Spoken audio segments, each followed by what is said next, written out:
You must have seen this video go viral on social media. A mass shooting took place at a mall in Greenwood, Indiana on the 18th of July. The shooter entered the food court with a rifle and started shooting out of nowhere. 4 people died in this shooting that ended when another armed man shot the gunman dead.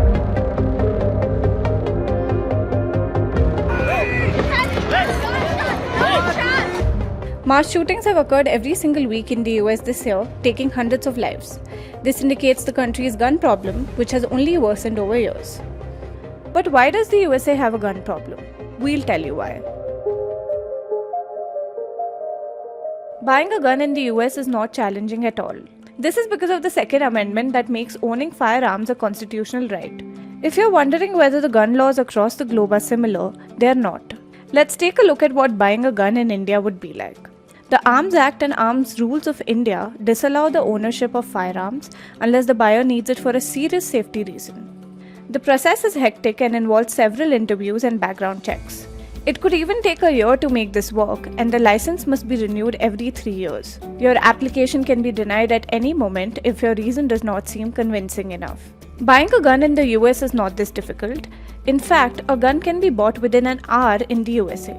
The process involves filling in a short form related to identity, crime history, and mental health. And the background check that takes a minimum of 2 months in India is a matter of few minutes in the USA. In fact, CNN reports that less than just 1% denials occur during purchases.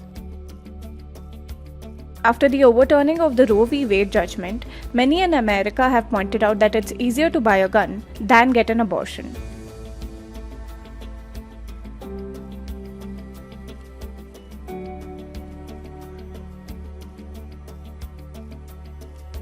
Social media has been filled with anger. Many posts point out how easy it is to buy something as dangerous as a gun in the US, but deny an abortion.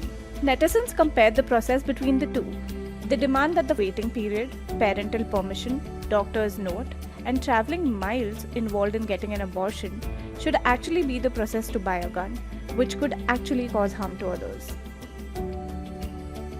Since we left shoot-around, 14 children were killed 400 miles from here. And a teacher.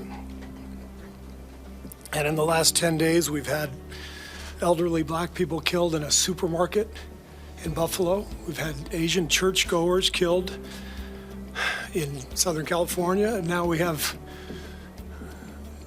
children murdered at school. When are we going to do something? We got to take this stuff seriously as you are, because you have been forced to have to take it seriously. The whole nation should understand and have a level of empathy. And gun control laws do work, by the way. We know this. 26 years ago, Scotland had a school shooting that killed 16 kids and a teacher, and the government responded by enacting gun control legislation. And there hasn't been a school shooting in Scotland since then. America knows that it has a gun problem, but what stops it from acting?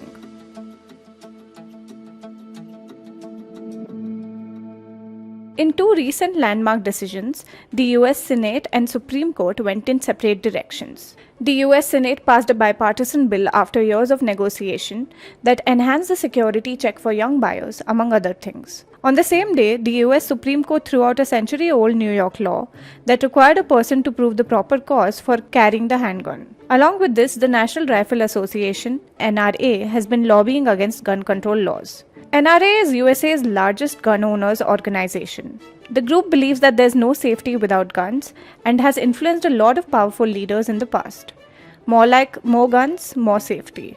With such divergent views, finding a solution could be tough. All eyes are now on the US government to see if the shootings simmer down in the next half of the year.